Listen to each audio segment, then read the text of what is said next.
শুরু করছি আল্লাহর নামে, যিনি পরম করুণাময়, অতি দয়ালু। হে মুমিনগণ, তোমাদেরকে অনুমতি দেয়া না হলে তোমরা খাওয়ার জন্য আহার্য রন্ধনের অপেক্ষা না করে নবীর গৃহে প্রবেশ করো না। তবে তোমরা আহত হলে প্রবেশ করো, তবে অতঃপর খাওয়ার শেষে আপনি চলে যেও, কথাবার্তায় মুশগুল হয়ে যেও না। নিশ্চয় এটা নবীর জন্য কষ্টদায়ক। তিনি তোমাদের কাছে সংকোচ বোধ করেন, কিন্তু আল্লাহ সত্য কথা বলতে সংকোচ করেন না। তোমরা তার পত্নীগণের কাছে কিছু চাইলে পর্দার আড়াল থেকে চাইবে।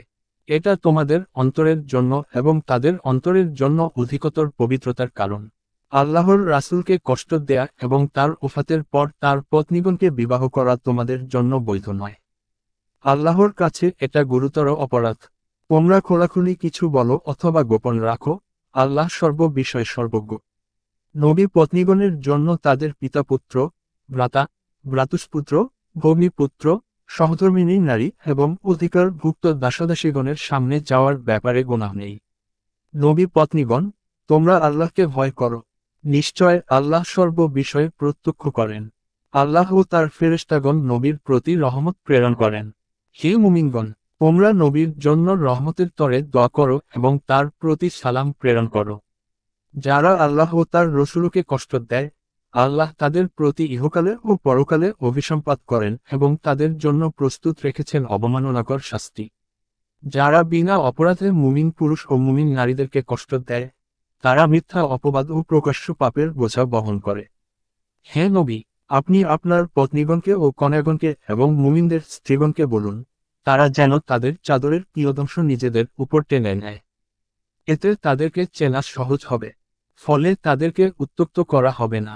আল্লাহ ক্ষমাশীল পরম দয়ালু। মুনাফিকরা এবং যাদের অন্তরের রোগ আছে এবং মদিনায় গুজব রটনাকারীরা যদি বিরত না হয়, তবে আমি অবশ্যই তাদের বিরুদ্ধে আপনাকে উত্তেজিত করব। অতঃপর এই শহরে আপনার প্রতিবেশী অল্পই থাকবে। অভিশপ্ত অবস্থায় তাদেরকে যেখানে পাওয়া যাবে ধরা হবে এবং প্রাণে বধ করা হবে। যারা পূর্বে অতীত হয়ে গেছে, তাদের ব্যাপারে এটাই ছিল আল্লাহর রীতি। আপনি আল্লাহর রীতিতে কখনো পরিবর্তন পাবেন না। লোকেরা আপনাকে কিয়ামত সম্পর্কে জিজ্ঞাসা করে, বলুন, এর জ্ঞান আল্লাহর কাছেই। আপনি কি করে জানবেন যে সম্ভবত কিয়ামত নিকটেই? নিশ্চয় আল্লাহ কাফিরদেরকে অভিসম্পাত করেছেন এবং তাদের জন্য জ্বলন্ত অগ্নি প্রস্তুত রেখেছেন। তথায় তারা অনন্তকাল থাকবে এবং কোনো অভিভাবক ও সাহায্যকারী পাবে না। যেদিন অগ্নিতে তাদের মুখমণ্ডল ওলট পালট করা হবে, সেদিন তারা বলবে, হায়, আমরা যদি আল্লাহর আনুগত্য করতাম ও রসূলের আনুগত্য করতাম। তারা আরও বলবে, হে আমাদের পালনকর্তা, আমরা আমাদের নেতা ও বড়দের কথা মেনেছিলাম, অতঃপর তারা আমাদের পথভ্রষ্ট করেছিল। হে আমাদের পালনকর্তা, তাদেরকে দ্বিগুণ শাস্তি দিন এবং তাদেরকে মহা অভিসম্পাত করুন। হে মুমিনগণ, মূসাকে যারা কষ্ট দিয়েছে, তোমরা তাদের মতো হও না। তারা যা বলেছিল, আল্লাহ তা থেকে তাকে নির্দোষ প্রমাণ করেছিলেন। তিনি আল্লাহর কাছে ছিলেন মর্যাদাবান। হে মুমিনগণ, আল্লাহকে ভয় করো এবং সঠিক কথা বলো। তিনি তোমাদের আমল আচরণ সংশোধন করবেন এবং তোমাদের পাপসমূহ ক্ষমা করবেন। যে কেউ আল্লাহ ও তার রসূলের আনুগত্য করে, সে অবশ্যই মহা সাফল্য অর্জন করবে। আমি আকাশ, পৃথিবী ও পর্বতমালার সামনে এই আমানত পেশ করেছিলাম, অতঃপর তারা একে বহন করতে অস্বীকার করল এবং এতে ভীত হল, কিন্তু মানুষ তা বহন করল।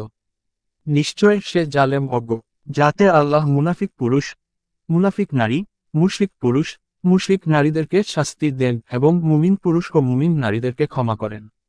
আল্লাহ ক্ষমাশীল, পরম দয়ালু।